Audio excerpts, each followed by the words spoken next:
Welcome back everyone to our Let's Play of Zelda Outlands. When we last left off, we had just entered level A. We defeated all those slug enemies in that room just so we have a nice easy room to stop and start in. Level A is not that big of a dungeon, however it seems bigger than it is because we'll be doing a lot of backtracking and going through these rooms, especially these ones at the beginning here, multiple times because of the inherent backtracking that we need to get everything in the dungeon.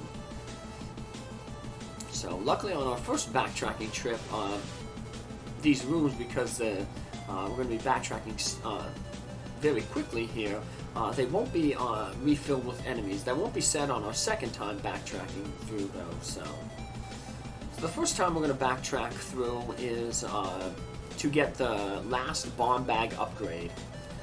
Taking this passageway right here is going to send us to the room to the west of that cross room, the X room. So we pick up the bomb sack, and we're back in this room, and we can pick up this 5 rupees, push the block, and now we're back on our merry way. Enemies haven't respawned because we haven't gone through the necessary amount of rooms causing them to respawn. But next time we go through, they will have respawned. So, but the backtracking is going to happen pretty soon. So, but the backtracking can be, I guess, a little bit of a blessing because we're going to need to have, before we can go fully into this dungeon, we're going to need 50 rupees. Because we have a leave your money or your life room coming up. So here's a room where we get to put a few of our newly purchased bombs to use. Good call there, stunning that one. Well, good placement to stun that one. And let's just go visit this room here real quick. And it's Zelda. Next, you must search the dark maze of ice. Let's call her Smith, though, after the horse Smith in the Ultimate series. I'll eventually get to that series as well. But in that series, one of the characters, Yolo, has a horse named Smith. And he was supposed to give a hint in Ultima 5 on an item that you needed to defeat the game, but the programmers apparently messed up and forgot to put it in there. But they put the hint in the next game, Ultima 6. So the running gag kind of became that Smith would always have valuable information. He would just give it to you one game too late. And very similar to what Zelda happened just there. She gave us that hint, but a little too late because we already did the dungeon and the one in the Dark Path of Ice there, so. But speaking of paths, we're about to take this hidden path here to take us back to basically the beginning of the dungeon, the second room in the dungeon. When we passed through this the first time, there was a key, and we couldn't get that key because this block can only be pushed. Well, if you push it from the top, it's just going to block off the entrance to that key, so.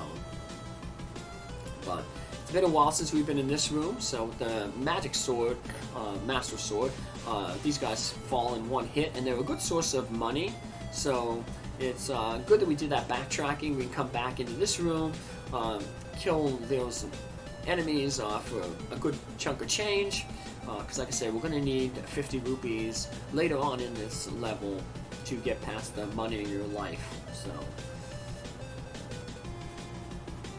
And the rest of the change we can kind of probably pick up from the remaining enemies here that have respawned, so. The backtracking, I guess, worked in our favor.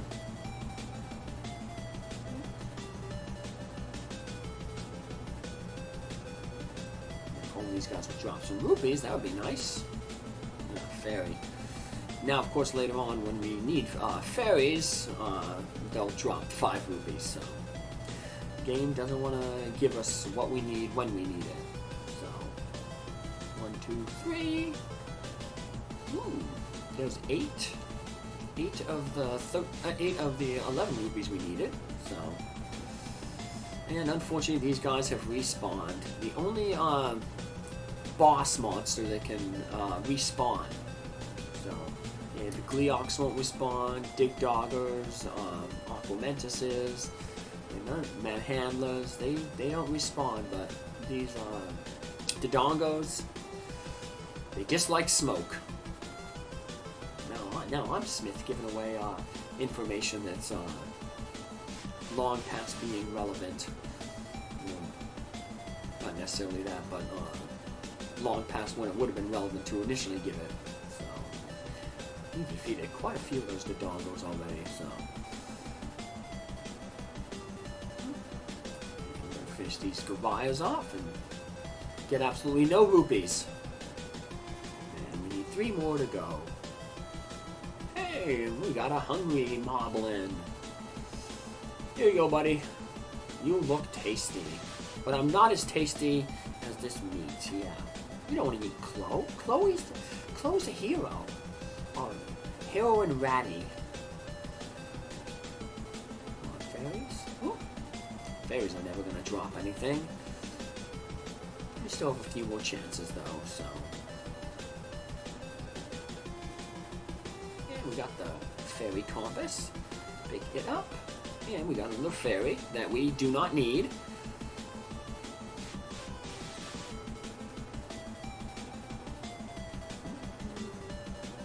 Let's see, can we get the remaining 3 rupees we need?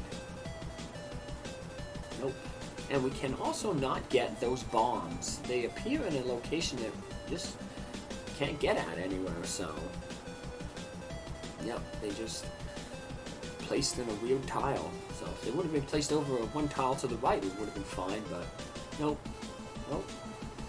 Well, we got these cage monsters, and they're always good for rupees, so there we go. We picked it up, so now we don't have to worry about losing our life or our heart container.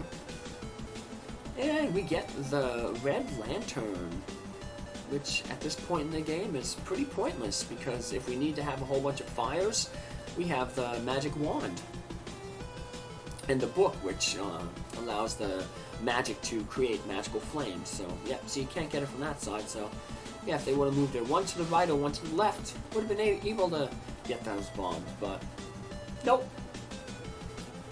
So, and hey, it's Zelda. They're controlling me. Well, here, we'll pay off your fine. Now you're no longer controlled. We can head into the remaining section of the dungeon here to finally get our last fairy. Interesting to see one split into one after so long. So many of these past ones have just been all splitting into 4, so they caught me just moments ago. Caught you again? They were controlling you. And we got another one of these guys. They like to, this hack likes to have multiple of the same bosses very close to one another.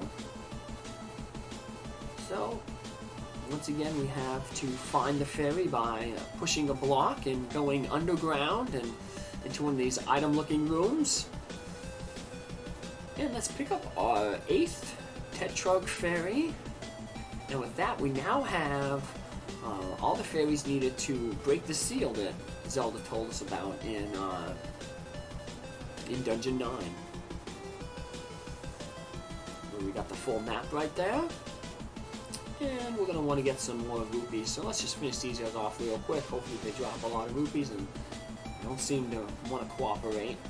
Because there'll be some money in your life rooms in level 9, and we're also going to want to pick up some meat. We just used up our meat in that last dungeon, and while we don't necessarily need the meat, I always like to have full inventory.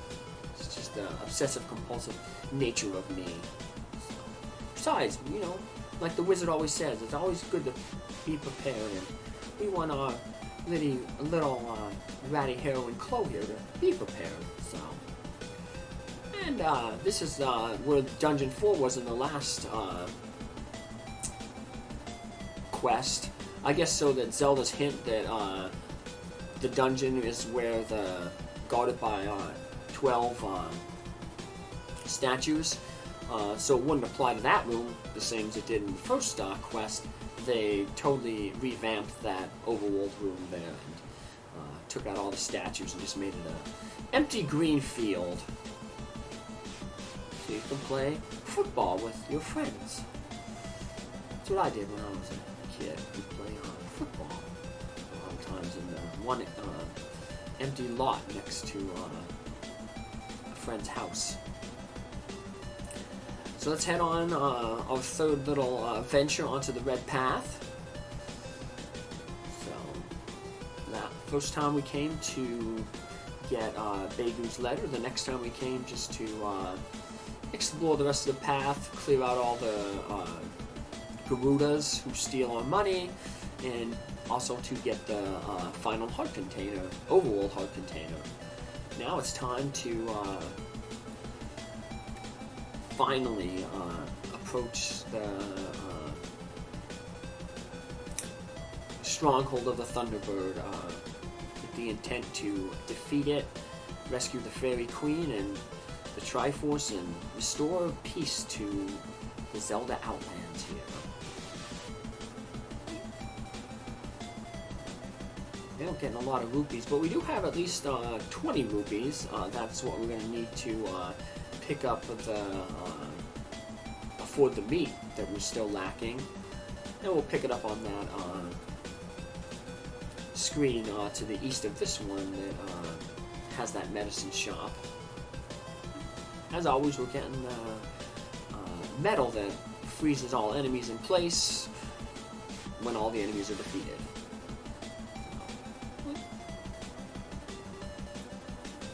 While we're not taking a lot of damage because we only have one enemy to deal with, in most rooms we aren't getting any drops. So I guess that's one bad thing about defeating all these enemies, but I guess at this point in time, your health is more important than drops, so.